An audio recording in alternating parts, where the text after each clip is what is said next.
Hi there, just read this disclaimer please.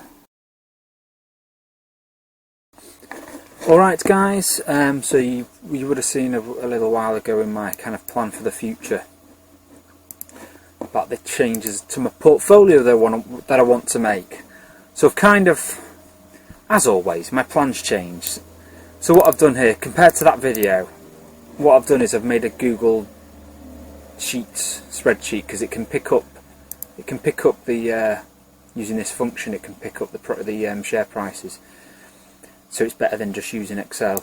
Well, a bit more convenient. But then obviously for the open-ended funds, I have to enter these values myself. It doesn't seem to pick those up. But it's quite. But anyway, what I've done here is I've outlined how I want my portfolio to become gradually. It's not going to happen overnight. It'll probably take a few years, in fact.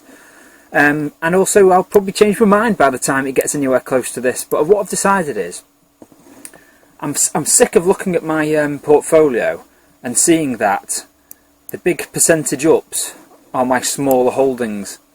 What I'd like is everything in the portfolio to have an equal weight, so that's what I've done here. I've gone for 12 holdings that are equal weights. When you take out the cash, is equal weight. But then for two of them, I've kind of lumped together my momentum portfolio, even though it's actually 3 separate funds at any one moment, but I've lumped it together as one. I'm not sure how I feel about that, because it's a bit risky having the momentum portfolio be 8%. It's about 4% at the moment, I think. Not quite sure, to be honest. We sum those 3 numbers, 4.9% at the moment.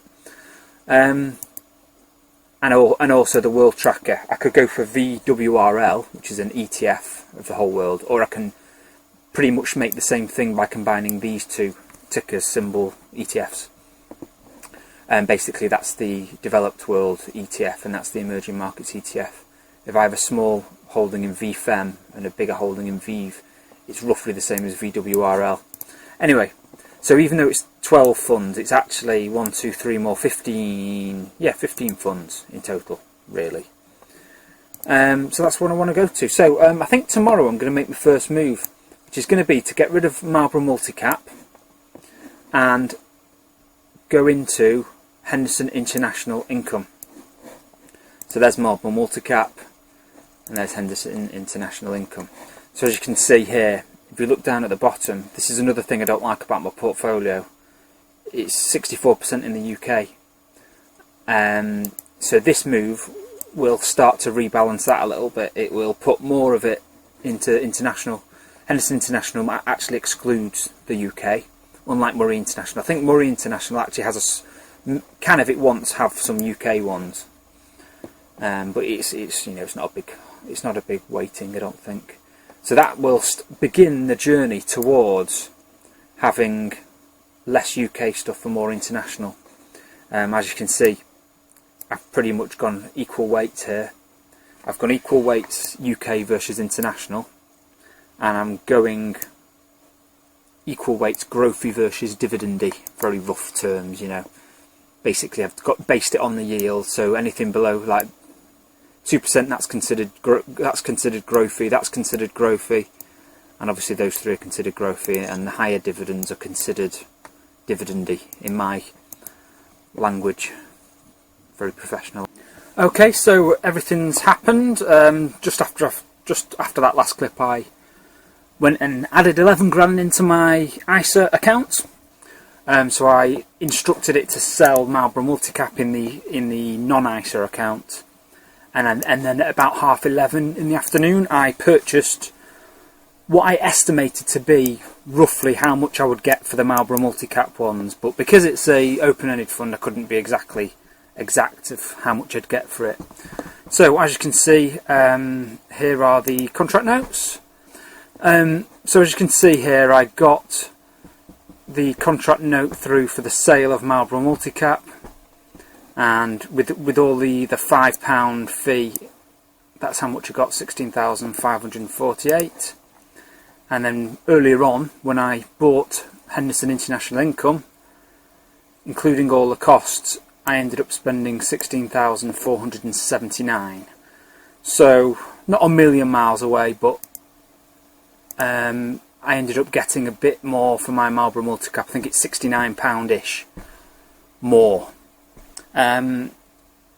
So as a result, when I come to my unitisation spreadsheet, you can see here I've done it for today. I ended up adding £69.54 there to the cash balance, which is good because, as you saw in the last video, I'm trying to gradually build up the cash balance anyway. But this was kind of forced on me because I couldn't get the exact numbers. You know, you have to predict what to get. Either that, or you have to have a delay where you're out of the market, and I didn't want to do that. I don't want to time the market depending. I don't want to be out of the market waiting for an opportunity to get back in. I just want it to do it all at the same time. So as you can see, I've updated my spreadsheet, but obviously because of this, from the last two valuation points, you can see where I've now got more money in the ISA account, because obviously I've invested much. That used to say about £6,000 of the ISA balance had already been paid out in dividends, but I've now got that down to £882.47, which is now in the ISA. So of the money that I have as cash, or kind of labelled as cash, I now have more of it in my actual bank account, or I will do when I pay it myself from the non-ISA account once it's all settled. Because one thing to note is when you sell stuff, you can normally reinvest it within the account straight away.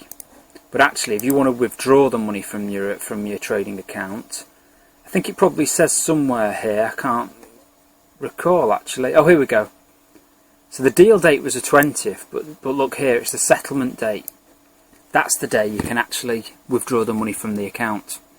So actually I do have, even though my unitisation spreadsheet says that I've got that much in that account, the truth is this amount is actually sat in there in cash waiting for the settlement date before I can withdraw it.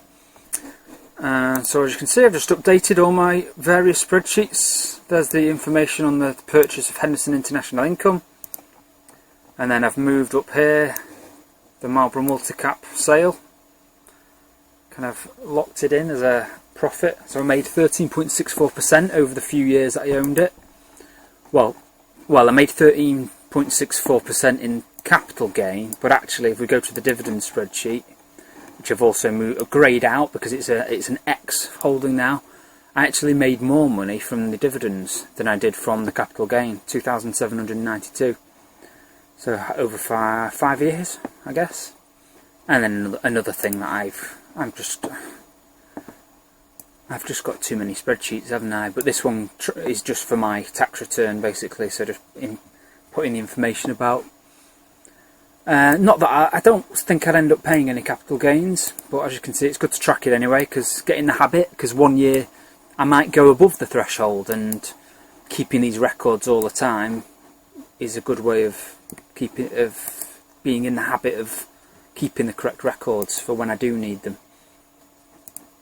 Oh yeah, and the other thing I've done is my schedule of payments I've had to add for Hint. Hint is the Henderson International Income. Ticker, is ticker the right word?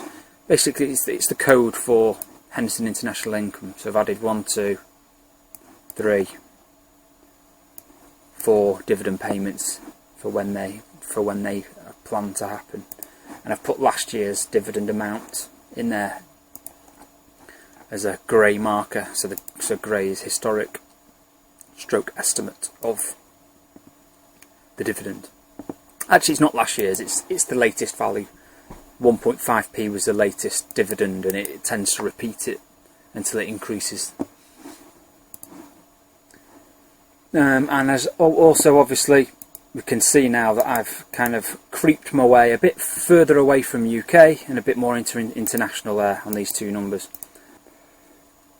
Oh, and the other thing is obviously Henderson International Income has a lower dividend yield, so it's roughly 3.39%. I think Marlborough Multi Caps was about 4 point something, but as you can see there, that's resulted in a dividend decrease for me. I think earlier on it was 11,673 was the total income in this cell here. So what have I lost? 578 £8, something like that, I've lost by making that switch. But as I said earlier, I'm trying to move away from focusing too much on dividends. I'm going to get myself a total return. Well, as we can see here, here's the number. I'll end up with 9,000 odd, and I'd have to sell about 4.5 grand, 3.5 grand maybe. But I don't know. Hopefully, I'd make more money over the long term by having more growthy stuff in the portfolio. That's the theory anyway. Alright, that's it. I'll see you next time for more exciting spreadsheets. Later.